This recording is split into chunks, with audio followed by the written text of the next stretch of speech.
God to them, granting them life, sometimes harsh, wrathful, unfathomable, mystifying, all is hard to understand. Boy, a reflection of their father, a struggle with them. Sometimes they hurt me too hard for me to understand the unbridgeable gaps between us both. I'm the director of Certitude and Joy, and that this is has been a particularly collaborative process. So I think more than anything as a director, I just kind of hold everything together and let people do what they do well and not get in their way. And then it's been an interesting process because it was the first one of Erling shows that was not fully written when we started. The libretto was written, but it was only written in two voices, the voice of God and the voice of LaShawn. So we had a series of very informal workshops to just kind of explore the material a little bit. First, to just read it, and we had the cast early on, and in reading it, the idea was that all of these voices in the text were in LaShawn's head. That was the original idea. And then I took it and kind of divvied it up amongst people, and we played with it, we listened to it. Erling, I think what Erling got out of it is that he didn't want it to be all sung. He wanted there to be some spoken language in it too, not just the introduction or the proem, but interspersed throughout the entire show. So I kind of took that on to divide that amongst the cast. And it wasn't, I think when I first got the libretto, what I heard in the language was LaShawn's voice was multi-layered. It was the voice of a young girl at some times, and then it was this poetic voice, and then a voice that was Erling's voice. So I kind of separated those voices out to a certain extent and divvied them up amongst the performers, and we went back and forth, and it took a while for us to land on it. And it wasn't straightforward, too. I mean, there's sometimes when Joe, the character who plays God and the court psychiatrist, also takes on some of LaShawn's lines. So it gave for kind of a really multi-layered voicing of the whole thing, and that the idea of character is flexible and permeable. You know, we do kind of focus on Talia as LaShawn, as one aspect of LaShawn, and Laura as another aspect of LaShawn, but even Joe has some LaShawn lines, Bob has some, so it's, so my role, yes, well, just kind of holding it all together. Yeah. I'm the composer, I'm the producer, and the chief bottle washer, as they say. I tend to do a little bit of everything. Primarily, I wrote the words and the music. I'm the one who came up with the idea for this. It's a semi-autobiographical piece, so I'm very personally involved with the piece. It is a very autobiographical piece. I mean, I may not even have realized that so much when I started writing it, because the first section I wrote was the section where she killed her children. But then I realized it was, you know, I don't really know what is going on in her head, or what was going on in her head when she did that, or and I don't know if anyone can really know. So I realized that from the beginning it was my take on that, it was my thoughts about it, and it really expanded from there. I I mix in some of the words she spoke, but really almost all of it is just out of my own head. And a lot of it does talk about my religious upbringing. It was my reaction to this tragedy that was the thing that I found interesting myself, and I have discovered.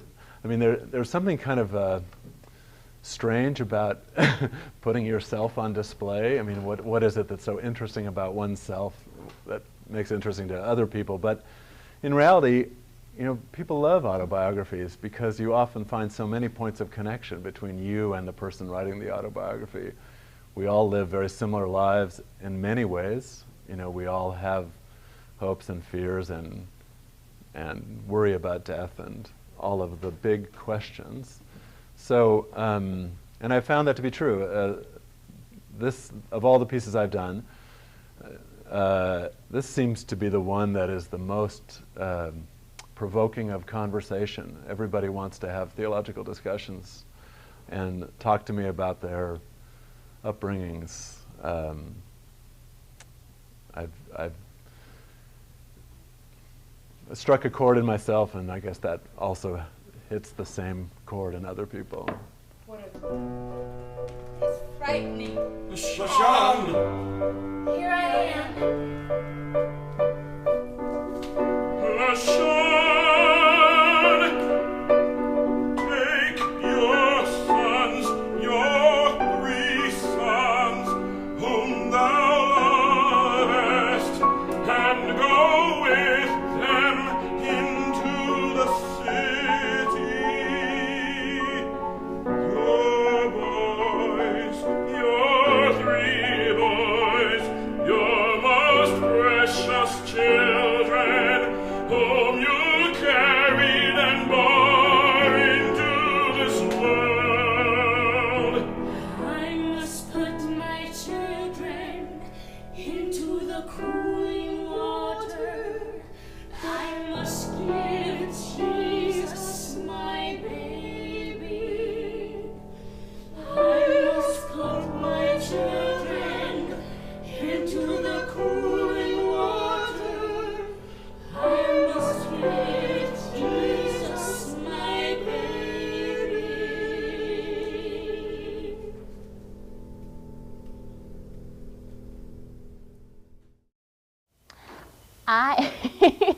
I play a 23-year-old woman who was diagnosed with schizophrenia, and she had a mental illness. So I remember when Jim first, he showed me the script and he wanted me to work on this project, and I'm like, really? You believe in me that much to take on this role with only seeing me like in a few shows? You know, I was kind of happy. Then again, I was kind of afraid of taking it on because I never did a part that was so challenging. And still being a fresh artist, I thought that was an honor for him to do that. Yes. And Joe kind of took on a mentor role too, which is really nice. You know, Talia's young, she's just starting. I think she has a very good stage presence. And no, she's drawn really close to both of them, especially to Laura, who in a way is her alter ego in this piece. You know, they both are, if anyone is LaShawn, as you know, you've seen the piece, the words are kind of laid on different people. All the characters kind of shift from person to person, but if anyone is LaShawn, it's the 2 of them. In 2005, a young woman from Oakland was told by God to throw her 3 children into the bay, which she did, undressing them and killing them all in a brief ritual after a day spent in San Francisco, sightseeing and eating hot dogs.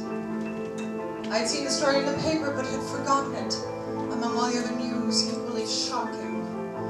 A few days after, while riding my bicycle on the Embarcadero, I came across a scattering of flowers and stuffed animals and notes and candles, damp from the soft evening mist of the water. I stopped to look at it, not knowing why it was there, until I looked up and saw the lights of Pier 7 receding from where I stood into the dusk over the bay. And I remember that was where she had sent her children, through that corridor, to another world.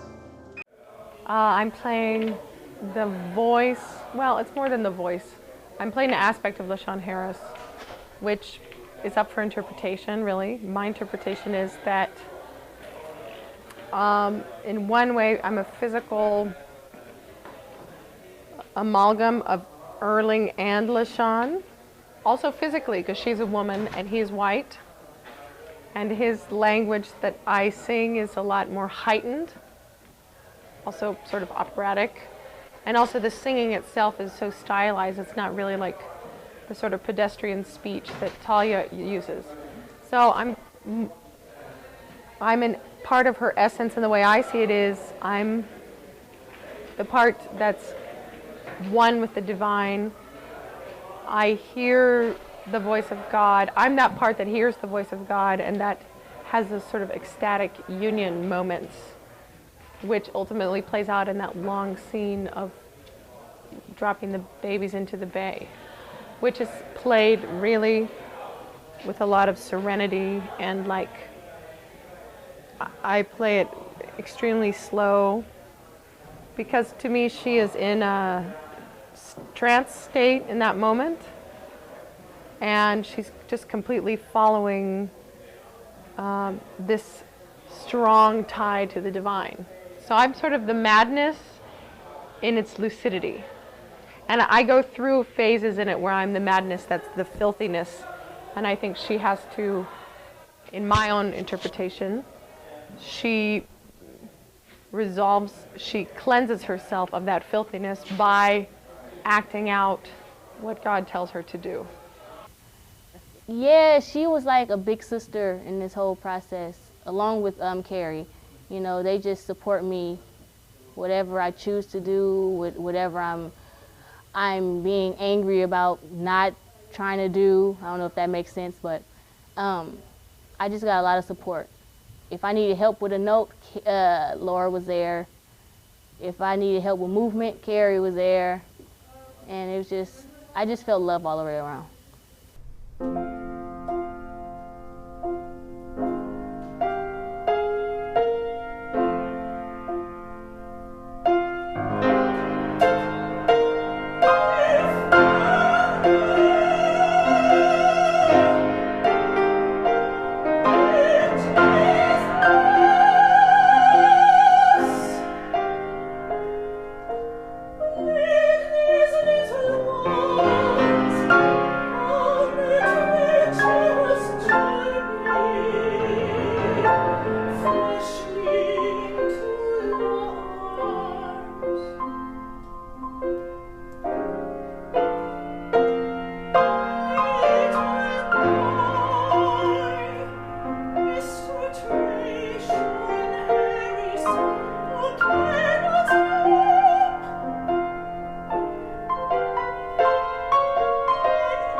Well, they were the two actors this time, and then Carrie and Travis were the two dancers, and Laura and Joe were the two singers.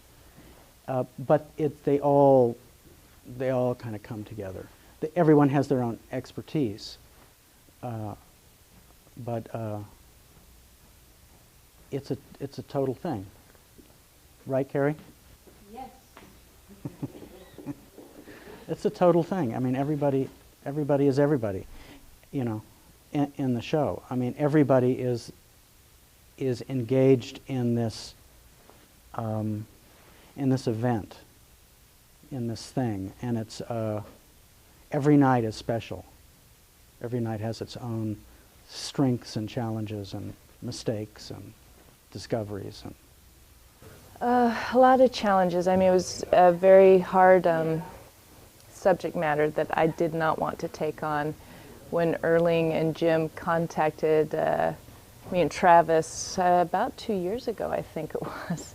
You know, Erling was writing this opera, and he told us what it was going to be about, and my heart just sunk. It's like, I don't want to take this one on. I just really didn't. I remember hearing about it. I remember being really, really upset by it. I teach preschoolers. I have to pass that pier weekly to go teach my preschoolers, and it's, you know, even when it just happened, having to pass that pier was a difficult thing for me. And just trying to understand why and how something like this could happen. And I still don't have any answers. How could I have any answers for her? But I have compassion. I think we all, you know, learned a bit of compassion for her situation in situations such as this. I think we have had a lot of respect for the people involved. That I really appreciated from all the performers, that everyone had a amount of reverence and respect for this. That helped it be a little bit easier for me. But I guess that it was a huge challenge, and I'm glad that I didn't run away from it. But every time Jim said, tomorrow we're going to work on the killing scene, and I'd think, oh, no, not yet, I'm not ready for that yet.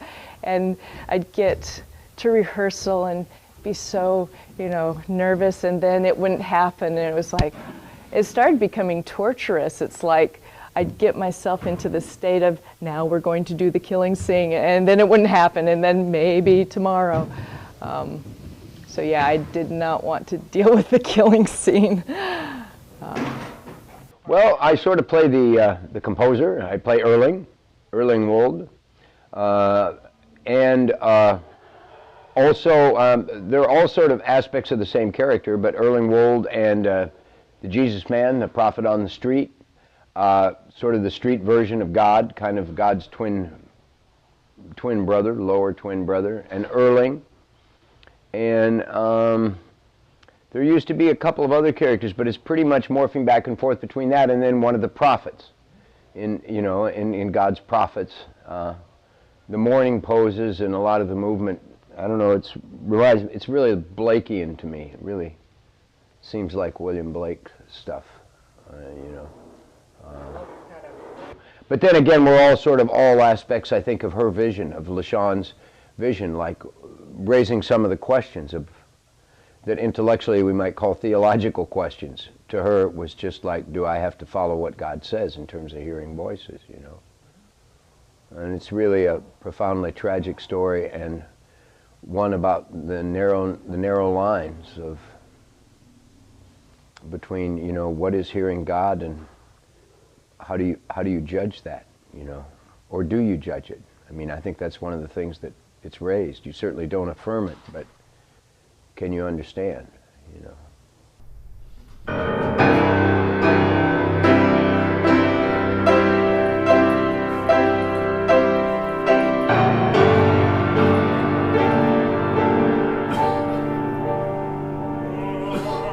choose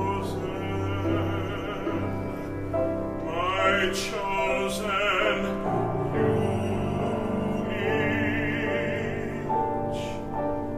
you each die at my will, never to know why.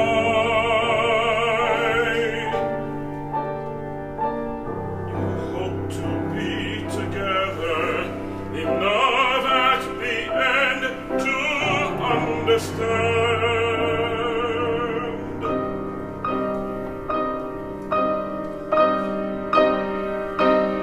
When it is explained to you why it all happened, why you live, why you die, why the universe was born in fire,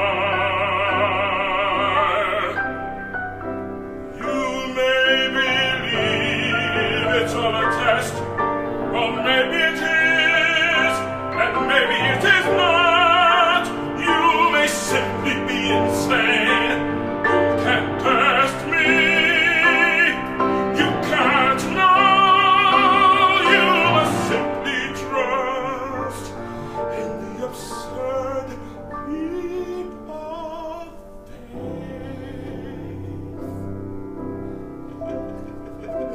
faith.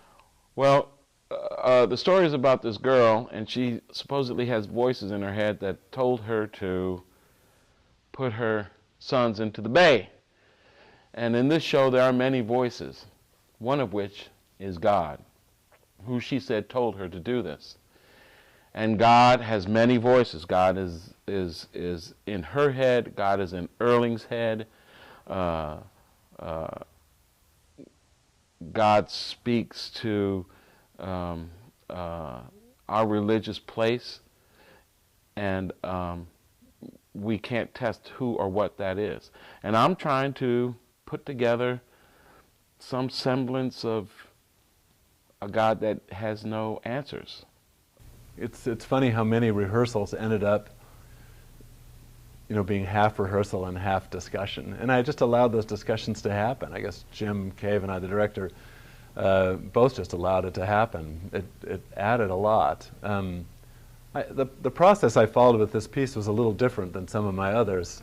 I didn't just write the words and the music and come up with a score and drop it in front of people and say, okay, go do it. I had thought about this in the past, how when you write music, when you set words to music, they're very set in time. And even in kind of their dramatic structure, you give a lot of the drama with the undercurrent of the sound, the music. And actors normally are very free with the timing of their words. Usually that's something that they bring in the moment, when they react to the other actor, when they react to the audience, the staging of that moment. And so I thought, well, it would be interesting to work with the performers at a very early stage. So I wrote the words first, and we read it like a play, and we did it a number of times, just as a play, and just working on it as a theatrical piece before I really wrote the music. So the performers themselves, when they had these discussions about it, I loved that. I mean, it definitely affected the way I presented it, or the way I thought about it myself, the way I thought about the words. Sometimes they would shade the words in ways that I hadn't thought of, and then when I wrote the music, it was in my mind. And then also, I have had those same kind of discussions with audience members, quite a few. I didn't have to do that. They did it for themselves.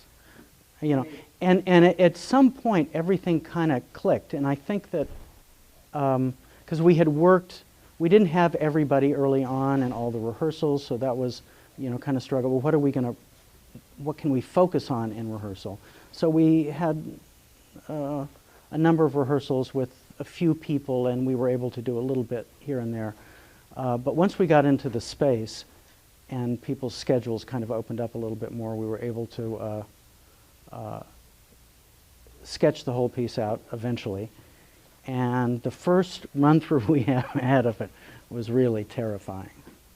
It was like nobody could it wasn't that it was a total mess, because we actually got through it, but it takes everybody, and not just these guys, but any performer, a while to get the piece in their bodies.